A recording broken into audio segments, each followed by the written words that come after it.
The Emperor's New Clothes, Hans Christian Andersen. Many years ago there lived an emperor. He was so passionately fond of fine new clothes that he spent all his money and time on dressing up. He cared nothing for his army, nor for going to the theatre, nor for driving out in his carriage among the people, except as a chance for showing off his latest outfit. He had a different coat for every hour of the day, and at times when you'd be told of other monarchs, "He's holding a council," in his case the answer would be, "The emperor is in his dressing room."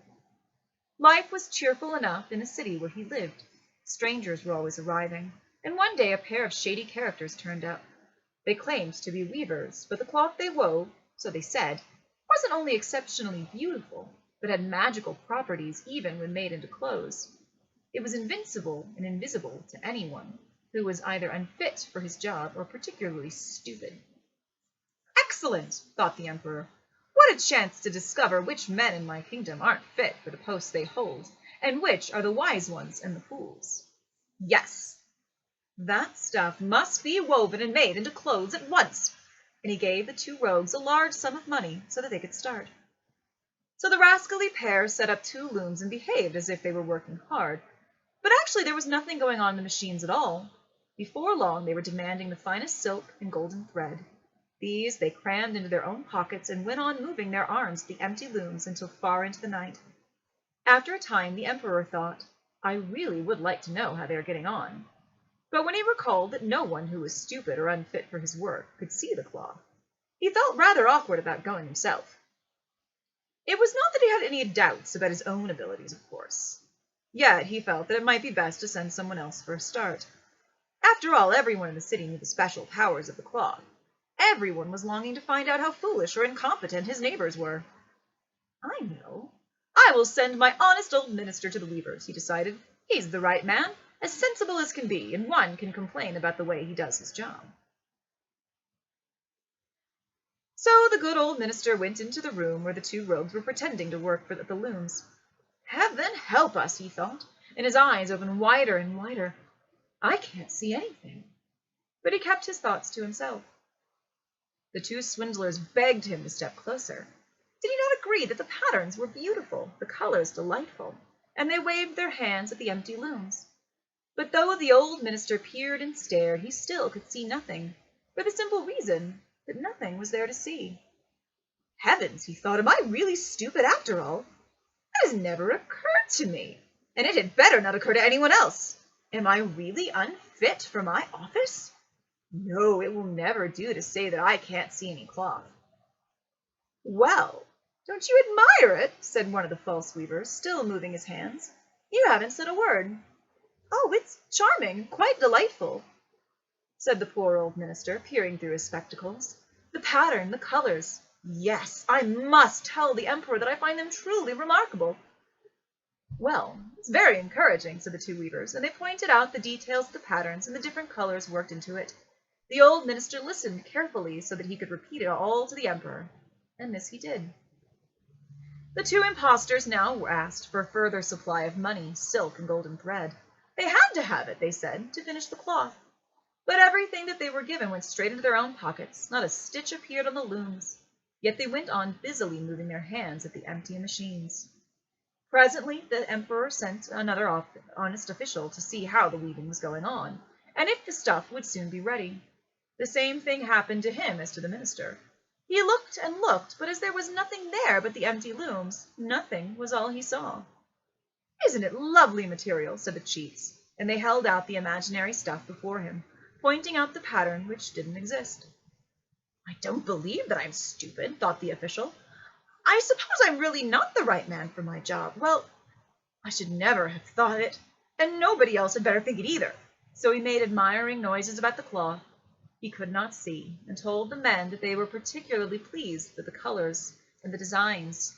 "Yes," he reported to the emperor, "it's magnificent."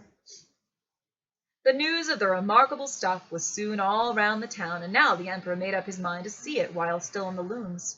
So with a number of carefully chosen attendants, among them the two honest officials who had already been there, he went to the weaving room where the rogues were performing their antics as busily as ever. "What splendid cloth!" said the old minister. "Observe the design, your majesty. Observe the colors. said the worthy official, and they pointed to the empty looms, for they were sure that everyone else could see the material. "This is terrible," thought the emperor. "I can't see a thing. Am I stupid? Am I unfit to be emperor? That is too frightful to think of." "Oh, it is charming, charming," he said aloud. "It has our highest approval." He nodded in a satisfied way towards the empty looms. On no account must he admit that he saw nothing there at all. And the courtiers with him stared there too, each one with secret alarm at seeing not a single thread. But aloud they echoed the emperor's words, "Charming! Charming!" and they advised him to use the splendid cloth for the new set of royal clothes he would wear for the great procession taking place in the near future. "It is magnificent! So unusual!" Yes, you could hear such words all around, and the emperor gave each of the impostors a knightly decoration to hang in his buttonhole in the title of imperial court official of the loom. All through the night before the procession day the rogues pretended to work, with 16 candles around them. Everyone could see how busy they were trying to get the emperor's outfit finished in time. They pretended to take the stuff from the looms, to cut away in the air in big tailor's scissors. They stitched and stitched with needles that had no thread. And at last they announced, "The clothes are ready!" The emperor came with his noble courtiers to look, and the 2 impostors held up their arms as if lifting something. "Here are the trousers," he said. "Here is the jacket, here is the cloak," and so on. They are as light as gossamer. You would think from the feel that you had nothing on at all. But that, of course, is the beauty of it. "Yes, indeed," said all attendants, but they could not see anything, for there was nothing there to see. "If your imperial majesty will graciously take off the clothes you are wearing, we shall have the honor of putting on the new ones here in front of the great mirror."